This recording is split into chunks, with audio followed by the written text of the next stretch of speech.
Então hoje a gente vai falar sobre o capítulo 24, né? Um capítulo simples, um capítulo fácil, vai ser rapidinho hoje, né? A gente já tá chegando na reta final, né? 25, 26, faltam só 3 capítulos pra gente estudar. Graças a Deus, e a gente entra em outro livro, né? Um livro mais dinâmico, graças a Deus, né? Então agora a gente vai falar sobre o capítulo 24. Diz assim no versículo 1º, né? Um capítulo bem mais rapidinho, né? Um capítulo mais simples. Tem muita coisa nesse capítulo que a gente já estudou, né? Então vai ser leve, vai ser tranquilo. As coisas que a gente já viu, vou falar onde a gente viu, né? Aí quem quiser só voltar na aula que a gente já viu, tá? Para relembrar. Mas vou procurar ser mais objetiva. Aí no versículo 1º, então, diz, né? Disse o Senhor para Moisés. A gente vai ver depois, mais pra frente, né? Que na verdade tudo isso disse o Senhor a Moisés, né? Deus falou, né, essas leis, esses juízos, esses estatutos lá no Monte Sinai, né? A gente lembra que Moisés escreveu até um livro, né, com todas as leis, tudo. Então tudo isso Deus falou lá em cima, né? A gente às vezes acha que a lei era só os 10 mandamentos, eram só os 10 mandamentos. Não era, a lei eram na verdade a paz. Boa noite, Alex. Na verdade, a lei eram mais de 600 mandamentos, mais de 600 instruções ali, mais de 600 juízos, mais de 600 estatutos, né? Então, era ali, longa ali. Então, diz no versículo 1º que Deus, então, disse para Moisés, né? Versículo 2º. Ordena aos filhos de Israel que tragam azeite puro de oliveira, batido para o candelabro, para que haja lâmpada. Peraí só um instante, gente, eu desci muito. Voltou. Para que haja lâmpada acesa continuamente, né? Então aqui tá falando sobre a lâmpada do candelabro, né? A gente chegou a estudar o candelabro já, né? A gente falou sobre o candelabro, eu até mostrei foto do candelabro, né? Eu expliquei com detalhes o candelabro já, né? Mostrei fotos, tudo. A gente falou sobre o candelabro já, né? Nos capítulos 25, 27, 31 e 39 de Êxodo. Então a gente já falou, já mostrei esse desenho da lamparina, né? Como que era a lamparina do candelabro, né? Que o candelabro na verdade tinha 7 lamparinas, né? Então eu mostrei já, expliquei. A gente já viu, né? Que o candelabro na verdade é esse daqui, ó. Aqui é a mesa da proposição onde vão ficar os pães, que a gente vai ver hoje também, né? E aqui é o candelabro, né? Então a gente já tinha visto também sobre isso, né? Então a gente viu nas aulas, né, de Êxodo, capítulo 25, capítulo 27, capítulo 31 e 39. E agora vai falar quando é que tinha que ser acesas essas lâmpadas, né? Naquela época não eram lâmpadas igual a gente tem hoje, né? Lâmpada de conectar, né? Não, era lamparinas, né? Eles usavam lamparinas, eles clareavam à noite com fogo, né? Era o fogo ali na lamparina. Então aqui diz no versículo 3, né? Na tenda da congregação fora do véu, que está diante do testemunho, Arão a conservará, né? O que? A lâmpada, em ordem, desde a tarde até pela manhã, de contínuo, perante o Senhor, estatuto perpétuo será, este pelas suas gerações. Então a gente lembra, né? A gente já estudou, já falou, né, que tem o Santo dos Santos, que era essa parte fechada aqui, né, depois do véu, que a gente já falou, e o Santo Lugar, que é esse lugar aqui, né, que é onde fica o candelabro aqui. Então aqui está dizendo isso no versículo 3, né, então ele vai ali na tenda da congregação fora do véu, o véu que cobria ali, que escondia a arca, né, a arca da aliança, o testemunho ali. Então ele ia ali naquele lugar no Santo do Santo, ai, quase que caiu o celular aqui. Aí ele ia ali no santo lugar ali, né? Deixa eu ajeitar aqui o celular, gente. Quase caiu o celular. A paz, boa noite a quem entrou, tá bom? E ali no santo lugar, né? Então acender. Aqui a gente vê claramente que a lamparina ali, a luz do candelabro, ela era acesa somente à tarde, né? E ela permanecia a noite inteira acesa até amanhã. Então era acesa uma vez por dia, à tarde, e mantinha-se acesa, né? Até pela manhã aquelas lamparinas. A gente lembra que o candelabro tinha 7 saídas ali, né? Cada saída tinha uma lamparina, que eu acabei de mostrar, né? Então aqui diz que ele ficaria até pela manhã aceso, né? O fogo aceso na lamparina, perante o Senhor. Estatuto perpétuo será este pelas suas gerações, né? E a gente consegue ver no segundo livro, né, de Crônicas, capítulo 13, versículo 11, né, um versículo só, é rapidinho, só para confirmar que realmente a lamparina do candelabro, as lamparinas, né, do candelabro, as 7 lamparinas, elas eram acesas somente à tarde, elas não eram acesas de manhã e à tarde, né, como era feito, por exemplo, queimado incenso, era de manhã e à tarde queimado incenso. As ofertas diárias, né, o holocausto era de manhã e à tarde, não. Mas a lamparina, as 7 lamparinas ali no candelabro era acesa somente à tarde, aí virava à noite aceso ali o fogo das lamparinas. Aí diz isso também na 2ª Crônicas, capítulo 13, versículo 11, diz assim: cada dia, de manhã e à tarde, vocês oferecem holocaustos e queimam incenso aromático. Dispõe dos pães da proposição sobre a mesa puríssima, né? E o candeeiro de ouro e as suas lâmpadas para se acenderem cada tarde. Porque nós guardamos o preceito do Senhor nosso Deus, porém vós o deixastes. Então aqui diz claramente que as lâmpadas eram acesas à tarde, né? Então aqui nesse versículo também diz que as lâmpadas eram acesas somente à tarde. Aí no versículo 4 continua, né, do capítulo 24. É um capítulo bem tranquilo, tá? Vocês vão ver que eu não vou explicar, não vou ter tanta dificuldade para explicar tanta coisa. Vocês vão pegar fácil, né? Porque muita coisa a gente já viu, já falou, né? Então é bem facinho hoje. Aí no versículo 4 diz, né? Sobre o candeeiro, né? Sobre o candelabro ali de ouro puro, né? Que a gente lembra. Conservará em ordem as lâmpadas perante o Senhor continuamente. Ou seja, você tem que acender ali conforme que Deus está falando, toda a tarde, direitinho. Não pode ficar nenhuma sem acender, tem que acender todas. Então você tem que fazer tudo certinho, todo dia. Aí no versículo 5 continua, né? Você também vai tomar da flor de farinha e dela vai cozer 12 pães, né? Cada um dos quais será de 2 dízimas de um efa. Então Deus dá aqui a medida do pão, né? Fala sobre a fórmula do pão. Assim como Deus falou a fórmula de tudo, né? A gente lembra que Deus falou qual que era a fórmula do incenso, né? Então aqui Deus também fala. Deus falou qual era a fórmula, né? Ali para ungir, né? Arão ali tudo. Então aqui também Deus fala qual que é a fórmula para fazer o pão. Não era de qualquer jeito, não era com qualquer medida, mas tinha que pegar 2 dízimas de um efa de farinha para fazer cada pão. Cada pão era feito com 2 dízimas de farinha, né? De um efa. De um efa de farinha. A gente lembra, né, que uma dízima de farinha, né? Uma dízima de um efa de farinha era o que o povo pegava de maná. Foi o que Deus mandou o povo pegar de maná, né? Então a gente consegue ter uma ideia. A gente lembra que uma dízima de farinha, uma efa de farinha, né, por dia, sustentava aquela pessoa, né, era por cabeça uma dízima de maná por dia, né. Então aqui são 2 dízimas, que é para fazer cada pão, né, são 12 pães, cada pão tinha que ter a medida de 2 dízimas de efa de farinha, então tinha que ter o dobro do que eles pegavam de maná, então cada pão tinha que ter o dobro. Aí no versículo 6 diz, e os porás, né, colocará esses 2 pães, né, em 2 fileiras, 6 em cada fileira, sobre a mesa de ouro puro, perante o Senhor, né. Então, aqui na mesa, né, aqui a gente lembra que é a mesa, né, a mesa tá aqui em frente ao candelabro, né, ficava aqui em frente ao candelabro.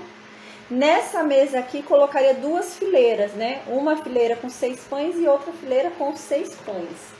E fazia dessa forma, né? 2 fileiras de 6 pães cada uma. Aí diz no versículo 7, sobre cada fileira, né? Vai se colocar ali incenso puro. Você vai jogar ali incenso puro em cada fileira, né? Que será para o pão, como porção memorial. Então, esse incenso puro você vai jogar ali em cada fileira, que vai ser esse incenso para o pão, né? E vai ser uma porção memorial. E é a oferta queimada ao Senhor, né? E a gente pensa, como que a oferta queimada ao Senhor se não vai ser queimado? A gente vai ver que, na verdade, esses pães vão ser comidos. Esses pães tinham que ser comidos por Arão e pelos filhos de Arão, né? Então, esses pães eram comidos, não eram queimados. Mas Deus diz aqui, é a oferta queimada ao Senhor, né? Então, eu os recebo dessa forma, né? Ainda que não queime ali no altar, Deus estaria recebendo aquilo, aquela coisa, aqueles pães, né, em consagração a Ele. E aquilo seria uma porção memorial, só que seria comido pelos sacerdotes.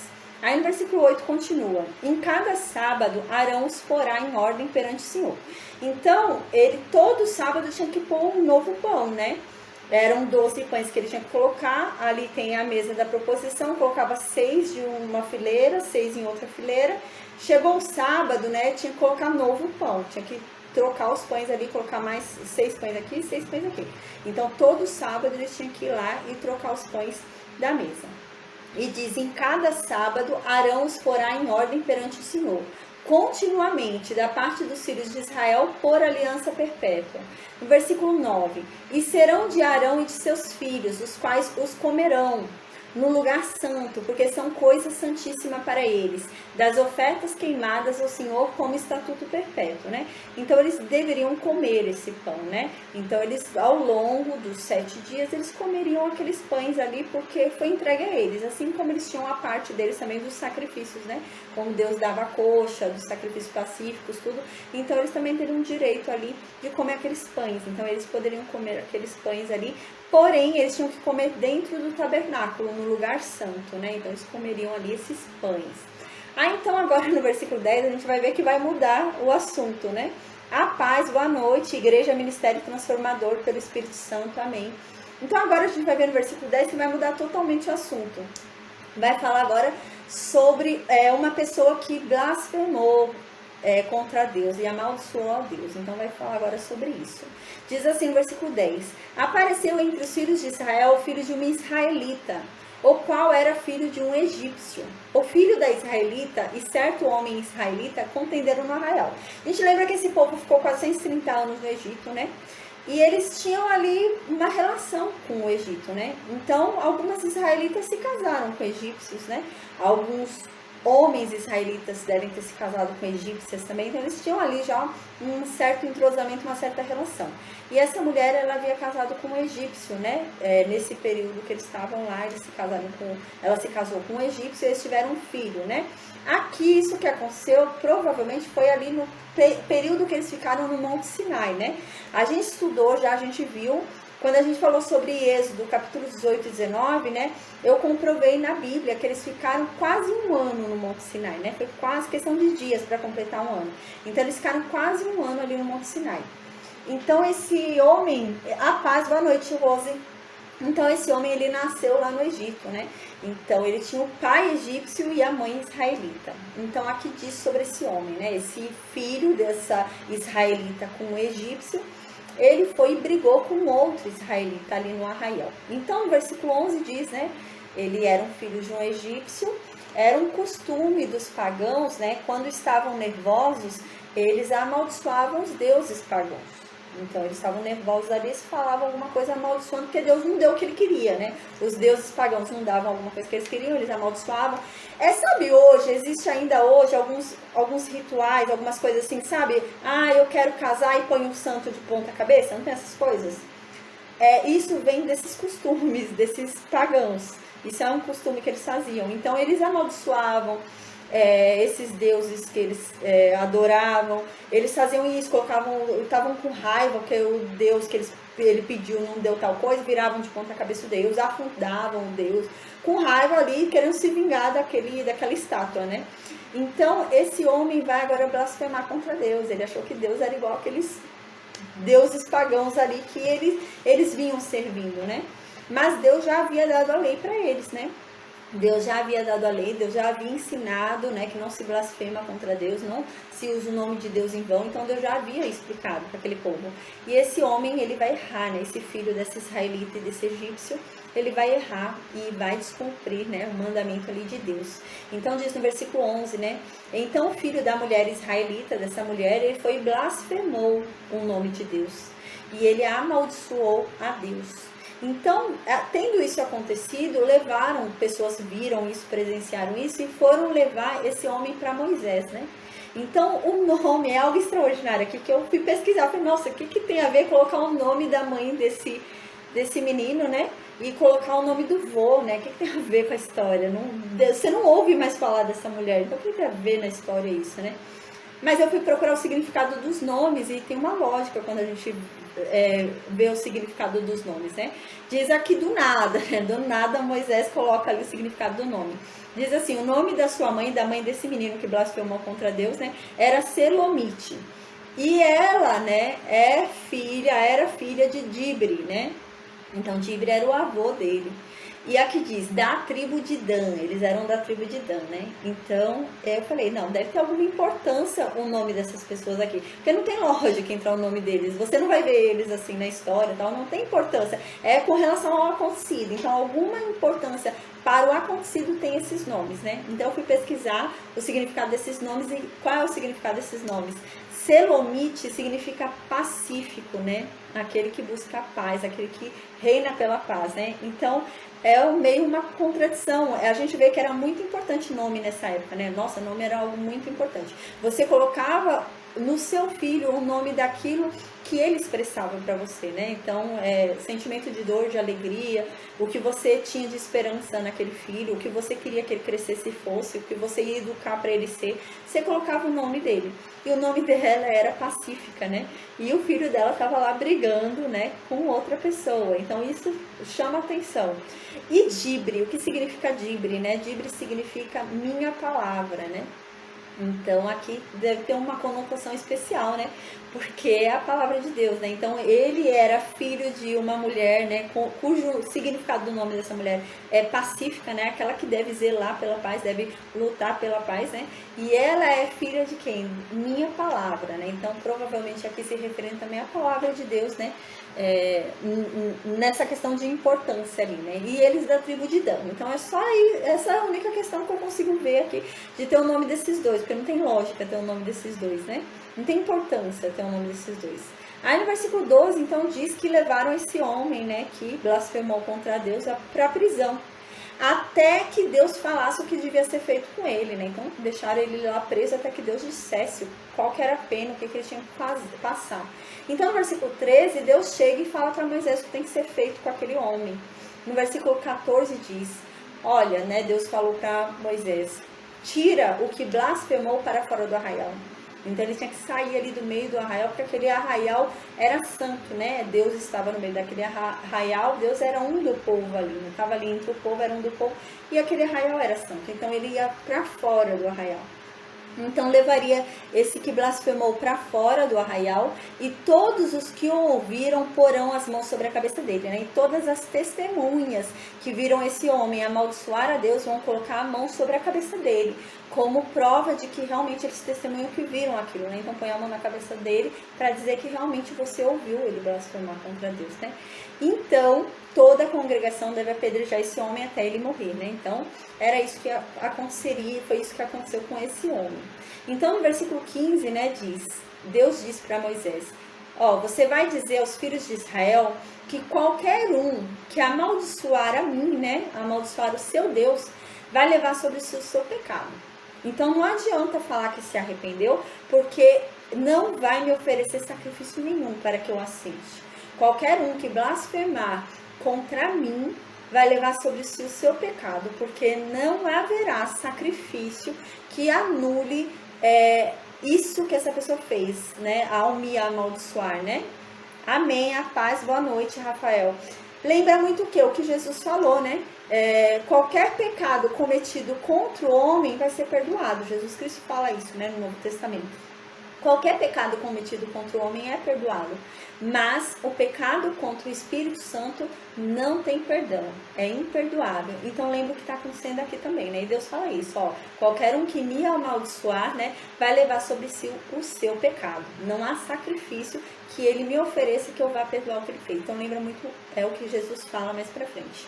Então no versículo 16 continua, aquele que blasfemar o nome de Deus será morto. Essa é a sentença dele, ele vai ser morto, né? E é o que diz Jesus também, né? Aquele que blasfemar contra o Espírito Santo vai ser morto, o quê? Vai sofrer a segunda morte, né? Não só essa primeira morte aqui da terra, mas vai sofrer a segunda morte no lago de fogo, né? Então é isso que está dizendo aqui também, né? Já apontava isso. Então aqui diz, toda a congregação vai apedrejar essa pessoa, né? Então ali a pessoa teria que ser morta, teria que ser levada para fora do arraial e ser apedrejada por toda a congregação, né? Toda a congregação devia se revoltar contra aquela pessoa, porque aquela pessoa falou contra o Deus daquele povo. Então aqui diz, tanto estrangeiro como natural, blasfemando o nome do Senhor vai ser morto. Não importa se é de Israel, se é egípcio, o que é. Qual nação que seja, vai ser morto. Não vai ser perdoado, né? É a mesma coisa agora, não importa se é judeu ou se é gentil. A gente sabe que em Cristo não há mais diferença, né? Não há judeu, não há gentil, não há homem, não há mulher. Não importa o que seja, né? Blasfemou contra o Espírito Santo, não há perdão. Então, no versículo 17 diz: quem matar alguém será morto. Agora a gente vai ver algo muito interessante. A Bíblia vai ensinar pra gente, vai falar pra gente que há uma diferença entre o homem e o animal. Por isso que o animal não se controla. O animal tem instinto, por exemplo, às vezes você tem um cachorro, você ama muito aquele cachorro é muito dócil com você. Mas às vezes ele tá comendo, você toca nele, ele te morde, né? Ou sei lá, ele entrou numa briga contra o cachorro, você coloca a mão ali no meio, ele te morde, né? Isso é instinto, né? Então ele age pelo instinto, ele é dominado pelo instinto dele, né? Ele não tem domínio próprio, mas o instinto domina ele. Mas aqui, claramente, Deus vai falar que há uma diferença entre o homem e o animal. O homem tem uma alma, o animal não tem alma. Então, o homem tem domínio próprio. Deveria ter, né? Em Cristo e no Espírito Santo nós temos domínio próprio, né? Mas o animal não. Então, por isso que o animal age no instinto, né? Na hora do desespero, um animal ali raivoso, ele é capaz de matar o próprio filho, na hora do instinto, né?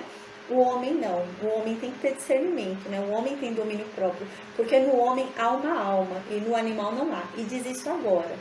Então diz assim no versículo 17, olha, quem matar um homem, né? Quem matar um ser humano deve ser morto, porque ele matou um ser humano que tem alma, né? O ser humano tem alma, então ele deve morrer, né? A gente vai ver mais pra frente que a Bíblia fala claramente, né? Que a alma não morre, né? A alma não morre, né? O que morre é o corpo. A alma fica lá adormecida, esperando a hora da ressurreição para que ela seja julgada. O que vai ser julgado é a alma, né? A alma é o que? A alma são as nossas decisões, a nossa consciência, a nossa memória, né? Então, ali, quando a gente ressuscitar, a gente vai lembrar tudo que a gente fez. Então, não adianta, né, achar que vai esquecer tudo. Não, você vai lembrar cada coisa que você fez. Quando a gente se encontrar ali no grande dia, né, que a gente vai encontrar ressuscitados ali, todo mundo, a gente vai lembrar quem é nossa mãe, quem é nosso pai, quem foi quem, né? Então, a gente vai ter memória. Então, aqui diz, né, quem matar alguém será morto, né? Então, mas no versículo 18 diz algo interessante. Há uma diferença entre matar um animal e matar um homem. Então, no versículo 18 diz, mas quem matar um animal vai restituir o animal, igual por igual. Então, você vê que há uma diferença entre matar um homem, né? Quando você mata um homem, não há restituição. Não há substituição. Você não pode substituir. Era uma alma ali, era um ser vivo que é insubstituível. Agora, quando é o animal, Deus fala o quê? Não, matou um animal, você vai restituir por outro animal. Então, é substituível. Mas o ser humano é insubstituível. Então, é isso que Deus está falando aqui. O ser humano é insubstituível. Cada um tem seu valor, né? Então, ele não pode ser substituído por outra pessoa. Ele é único, né? E o animal já não. E no versículo 19 continua. Se alguém causar defeito em seu próximo, como ele fez, assim lhe será feito, né? Aqui a gente vai ver, né, no versículo 19 e 20, algo que hoje a gente acha absurdo, né? Deus falar isso, que absurdo, né? Foi Deus que falou isso, né? Aí a gente pensa, nossa, Deus falou que se alguém causar um defeito em alguém, ele tem que ser da mesma forma castigado. Alguém fez o outro ficar cego, deveriam fazer ele ficar cego também. Ele quebrou o braço do outro, deveriam quebrar o braço dele também. Ele fez o outro ficar sem andar, deveriam fazer ele ficar também. A mesma coisa que ele fez com o outro, deveriam fazer nele, né? Aí a gente pensa, nossa, que absurdo, né, Deus falar isso. Mas o sentido de Deus, o propósito de Deus não era que as pessoas fizessem isso. Mas era exatamente, porque assim, quando a gente faz no outro, é fácil, não tá doendo na gente, né? Não, a gente não tá sentindo aquela dor, a gente não tá vendo o que é aquilo, né? Então é fácil fazer no outro. Mas se a gente, ao fazer ao outro aquilo, a gente pensar que a mesma coisa vai ser feita com a gente vai recuar. A gente vai falar, não, eu não vou fazer, porque o que eu fizer com ele vai ser feito comigo também. E não é legal, eu não quero ficar cego. Então eu não vou fazer ele ficar cego. Eu não vou bater nele e deformar ele, porque eu não quero ser deformada. Então, era isso que Deus queria, né? Que as pessoas começassem a se colocar no lugar do outro. Era essa a intenção de Deus. E não criar uma loucura ali que era dente por dente, olho por olho, né? Fratura por fratura, e cada um saísse todo mundo se esmurrando ali, se batendo. Não era isso que Deus queria. Deus queria que todo mundo se colocasse, né? Cada um se colocasse no lugar do outro. E não fizesse com o outro aquilo que não queria que fizessem com você. O que você não deseja para si, que você não fizesse ao outro. Era isso que Deus queria, gente. Era esse o sentido do que ele vai falar, do que ele fala no versículo 19 e 20, né? E isso tem no Novo Testamento também, a gente vai ler. Diz assim, versículo 19 e 20. Se alguém causar defeito em seu próximo, como ele fez ao próximo, assim também vai ser feito nele. Vai ser fratura por fratura. Ele causou fratura no outro, vai ser a mesma fratura causada nele. Olho por olho, o que ele fez com o outro vai acontecer com ele. Olho por olho, você olhou e está identificando ali algo, você tem que deixar à vista do outro a mesma coisa. Então, ao olhar para um e ao olhar para o outro, tem que ser igual. Os dois vão ter que ser iguais assim, diante do olho. Então, a mesma ferida que tem nesse, vai ter que ter nesse. Seu olho vai ter que ver os dois iguais, né? Então, aqui continua dente por dente, né? Então, a mesma ferida que aconteceu vai. E se ele tiver desfigurado algum homem, também vai ser desfigurado. Era esse é o sentido, né, que eu disse. Não era o sentido de sair todo mundo se matando, né? Era o sentido de não fazer. Não faça aquilo que você não quer que façam com você. No Evangelho de Cristo, segundo escreveu Mateus, né, do capítulo 5, no capítulo 5, versículo 38 ao 42, fala sobre isso. Diz assim: ouviste o que foi dito, olho por olho e dente por dente. Porém, eu digo para vocês,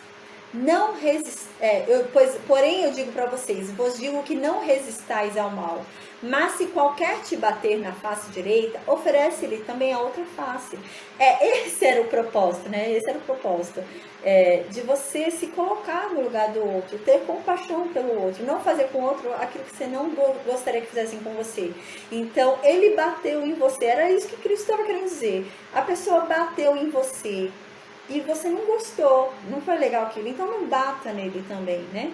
Pelo contrário, vença o mal praticando o bem. Ensine ele a ser bom, né? Com boas ações, né? Responda uma ação ruim com o bem, né? Ele bateu em uma face, ofereça outra, né? Então, não é que na prática Cristo estava querendo dizer isso. É Mateus 5, 38 ao 42. Não é que na prática Deus estava querendo falar, né? Bate aqui também. Não era isso que Cristo estava querendo dizer. Mas Cristo estava querendo dizer o quê? Responda o mal com o bem, né? Então, fizeram mal para você, responda a maldade que fizeram com você com o bem, né? Foi como a gente viu que José venceu, né? Respondendo o mal com o bem.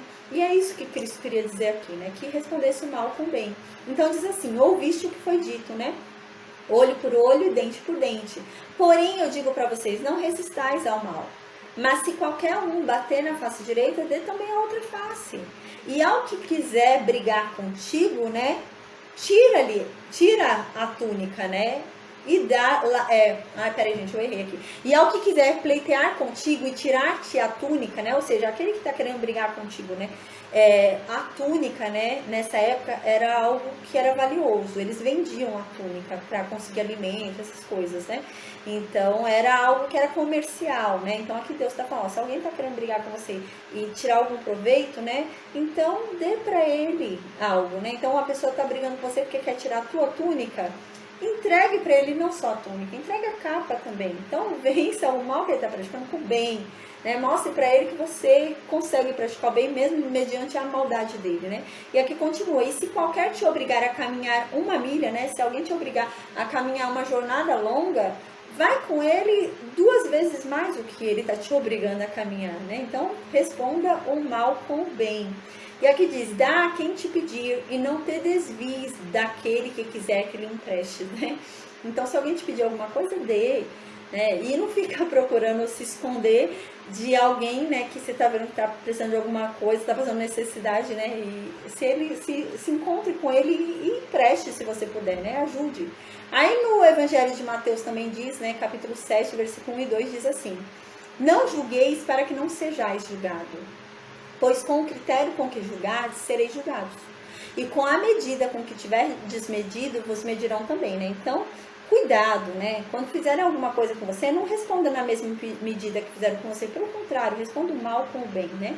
Porque à medida que você julgar o erro do outro, vai ser julgado o seu erro, né? Então, à medida que você não teve compaixão com o outro, Deus não vai ter compaixão com você. À medida com o peso pelo qual você julgou o pecado do outro, Deus vai julgar o teu pecado. Então toma cuidado, né, para não julgar ninguém, porque à medida em que você julgar alguém, Deus vai vir e julgar o seu pecado, o seu erro também, né? Então, à medida que você julgar, você será julgado. Então, no versículo 21 do capítulo 24, continua, né? Quem matar um animal vai restituir por outro animal, mas quem matar um homem vai ser morto. Então, aqui mostra claramente que há uma diferença entre animal e homem, né? O homem tem uma alma, o animal não. Então, matou um animal, se substituiu, o homem é insubstituível. E no versículo 22 continua, né? Uma e a mesma lei havereis, tanto para o estrangeiro como para o natural, pois eu sou o Senhor vosso Deus, né? Então, a lei vai ser a mesma, não importa se é israelita ou se é um estrangeiro morando aqui no meio, se é de outra nação, um egípcio, né? Alguém de outra nação morando aqui no meio, não importa. Essa lei vai ser para todo mundo. E no versículo 23 continua: então falou Moisés aos filhos de Israel que levassem o que tinha blasfemado para fora do arraial, e então o apedrejaram. E os filhos de Israel então fizeram como Deus havia ordenado a Moisés, né?